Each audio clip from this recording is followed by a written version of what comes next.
Okay, here we will be talking about algebra. Now I know you love algebra. You love algebra. All right, but actually algebra is, well, it's, maybe you hate it, but it's not as bad as you might think. All right, so the very first thing I want you to do is read this problem, and I want you to pause this video and answer it. Okay, so now that you've answered this, let's break this down and see what this problem is really discussing and see if we can figure it out. So here's the problem. Nadia's brother Tim, okay, Tim, is 2 years younger than she is. So Tim is 2 years younger, okay? Younger. Her brother Melanie, I'm going to write Melanie like this, is 3 times Nadia's age. Melanie is 3 times Nadia's age. Terrible writing. Nadia's father, Peter, is 4 years older than Melanie. Okay? So the thing we need to think about is, okay, you have a variable. The variable is n, and it represents Nadia's age. All right? So how could we represent Tim's age? Well, let's have a look. Okay, Tim, again, Tim, you can see Tim is 2 years younger than Nadia.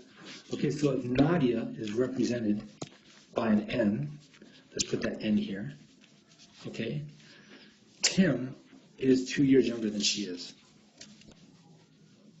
So we could say Tim, here's T for Tim, equals Nadia minus 2. Younger means less than. Right? So if, and let's just double check that. Let's say Nadia is 10 years old. That means Tim would be 10 minus 2. Tim would be 8 years old. And that works. If we plug those numbers in, plug and chug. So Nadia is 10. And then we subtract 2. We will get 8. And that works. Tim is 8 and Nadia is 10. It works with this equation. So we've used this formula to determine, to solve this situation. Okay, I've removed my terrible writing. So let's look at Melanie's age. How old is Melanie? All right. Well, if we look at the problem, Melanie is 3 times Nadia's age. Okay? So Melanie, let me make this blue. Melanie is 3 times Nadia's age. Well, what does that look like? 3 times Nadia's age.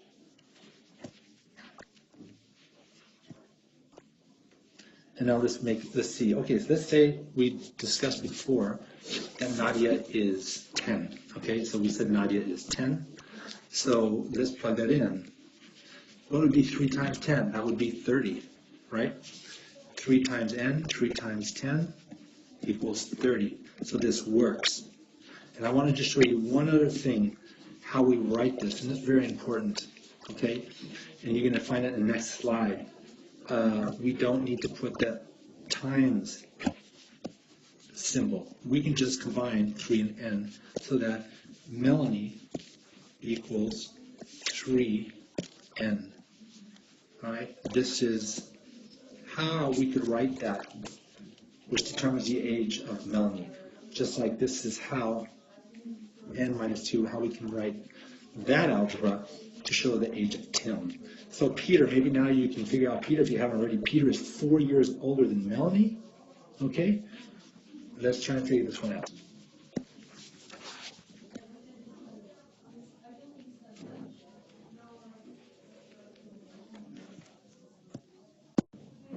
All right, algebra. Why do we use algebra? Why do we use these variables?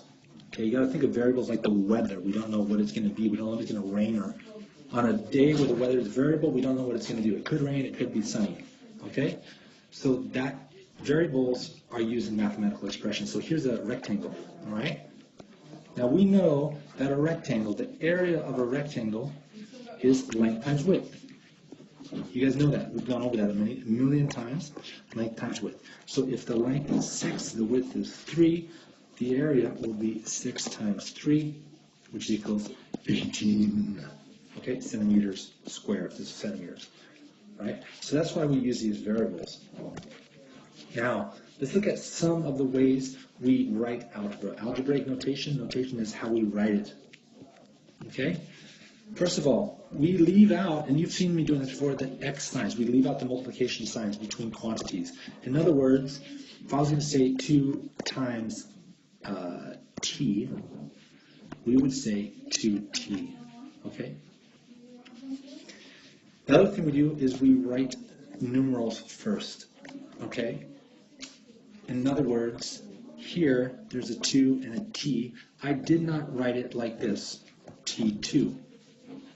I wrote it 2t. So the numbers always go before the letter. The third thing is that if there are 2 or more letters, okay, we write them in alphabetical order. So, for example, we have 2 times s times a. Okay, how would we write that? Well, we would write it 2, because the numbers always come first, and then we put the letters in alphabetical order. A becomes before S, 2as. That's how we do it. You can see some examples here. 3b, okay, rather than b3, or 3bc rather than 3cb. Okay, again, let's do one more example, and maybe I'll pause and you try and do that. Let's say 4, okay, times a times, let me actually go backwards, make it a little bit harder for you. Let's say a times 4 times s times b. How would you write that? Pause and complete it. Okay, good. You should have written this as 4a b s. The number first, and then the letters in terms of alphabetical order. Okay, so here's some problems that we will be doing, product notation. Okay, so you see a t times 6s. To do that in product notation, we put the number first, and then the letters in terms of alphabetical order. You can see the process that they did with 4 times k times m times 3. They actually go 4 times k plus. And this is interesting, they kind of jumped in here a little bit. Okay, let's work this out together. 4 times k plus m times 3. So when we are multiplying things like this, they form kind of a group. Okay, we don't know what k is, we don't know what m is. We have to multiply before we add. So this would turn up just like they said, the number before the letter, plus the number before the letter. Okay? This would not be km plus m3. That is not correct. In our last example here, we have parentheses. We have 3 times r plus s. We can remove the times and just go like this. It is the same thing. How do we get, and that's basically what that is at the moment. And then we will do brackets later, okay? This would be 3r plus s. To finish up this tutorial, writing sums as products and index notation. What in the world does this mean? Well, let's look at these examples here. Okay, for example, we have 4 3s.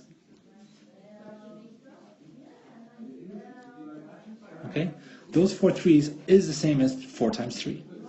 Those 4 b's are the same as 4 times b, which equals 4b. Again, if I can prove it, 3 plus 3 is 6, plus 3 is 9, plus 3 is 10, 11, 12. 4 times 3 is 12. Okay? So now we can see, well, you can take the same thing and remove the 3's and just put a b. b plus B plus B plus B. That is the same thing as B4, or 4 times B, right? This is the same thing as this. This 4 times 3 is the same thing as 3 plus 3 plus 3 plus 3. All right, and now you can just simply start adding that up, figuring out in terms of these problems here. All right, let's have a look at these problems. And the last final thing here, index notation. I know some of you were confused in our exercise that we did yesterday. Okay? We use that to simplify algebraic expressions. So we see this problem here, 3 times 3 times 3 times 3. That is the same as 3 to the power of 4. Now, if you were to use a calculator, you would get that same answer. 3 times 3 is 9, 9 times 3 is 27, 27 times 3 is the same as 3 to the power of 4. Okay? That is very different. So 3 to the power of 4 is very different. It's not the same. It does not equal 4 times 3. 4 times 3 is 12. 3 to the power of 4 is 3 times 3 times 3 times 3. 9, 27. 3 times 27 is 21, 6, 7, 21, 6, 7, 8, 81.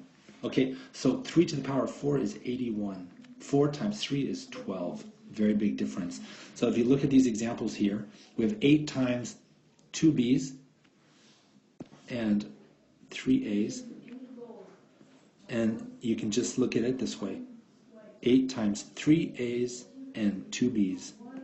Again, they took the A's and they put them in the front because A's go before B, alphabetical order. Let's look at this problem, K plus K.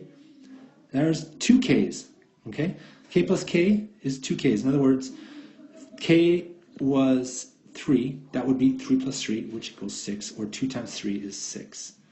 We have minus 3 times this group here. All right? Okay, if you can work through these problems, and please have a look at this slide. Go back and look at this slide if you need to. Look at this tutorial, and please take notes, and take notes on your video tutorial pages, okay?